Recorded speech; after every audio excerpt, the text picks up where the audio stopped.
Hi, welcome back to Zack of All Trades. I'm Zack, and I'm here with my two sidekicks, and we're going to show you how to make a gluten-free pecan pie.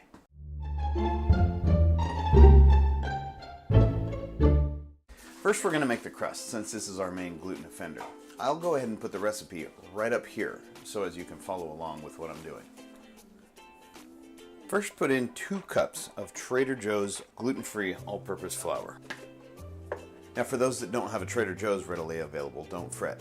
The Bob's Red Mill all-purpose flour that you can find at most of the chain grocery stores works about the same. The Trader Joe's version has just been the best that I've discovered after several years of experimentation. Next, put in 2/3 of a cup of fat. You can use Crisco. You can also use coconut oil. Doesn't work quite as well. Lard, shortening, something to that effect. Next, with your pastry cutter. What do you mean you don't have a pastry cutter? Next, with your pastry cutter, you smush it. Smush it until all the fat is mixed in with the flour. It's going to look about like that. Next, we're going to put in 6 tablespoons of ice cold water. I recommend doing it 3 at a time. Do 3 and then cut it in and then do 3 more. It's very important that this is ice cold water. Let's do it quickly here. And when you forget the pinch of salt, you can put it in right now. Now 3 more tablespoons of ice cold water. Smush it. Now on a piece of parchment paper, go ahead and roll it out. Since this is gluten-free dough, it's going to try to crack and crumble a lot more. So you may wind up patting it out almost as though it was a pizza crust. This is to be expected.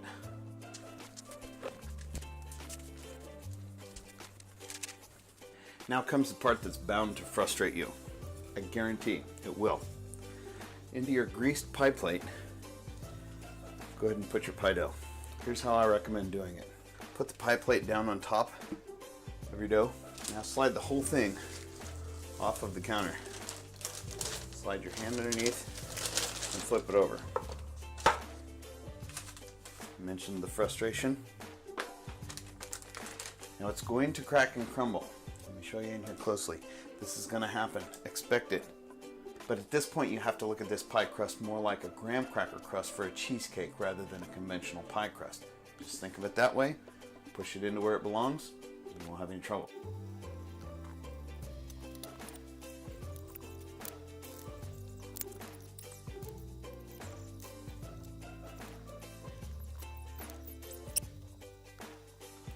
As you can see, it does require some finesse, but if you stick to it, it's well worth it.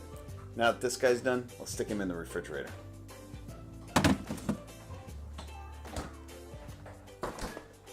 Now that that part's done with, we get to start with the easy, fun part, the filling.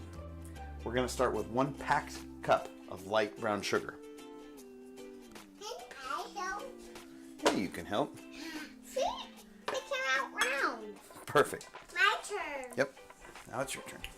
Followed by a 1/2 cup of granulated sugar. Get it? Nope. In the bowl. Next, we're going to add 2 eggs and blend it till it's creamy.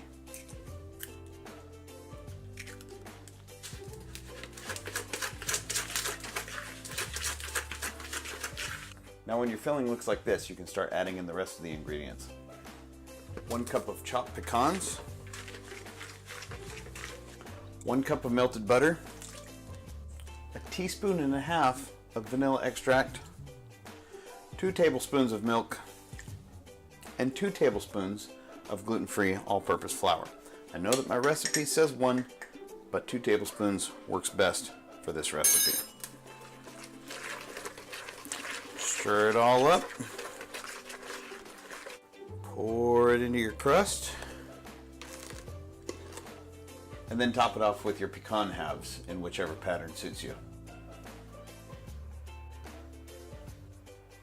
Now put it in your 325 degree preheated oven for about 55 minutes. You want to cook it until there's just barely a little bit of wiggle left, and that's good. Now set it out to cool and enjoy your Thanksgiving. And whatever you do, don't call it a pecan pie. The pecans will turn immediately rancid and the pie will taste like dirt. I hope yours turns out as delicious as mine. Feel free to leave me a comment down below. If you got any questions, I'd be happy to help. Happy to answer any questions if I can. Thanks for watching. I really appreciate it. Have a happy Thanksgiving, everybody. Take care.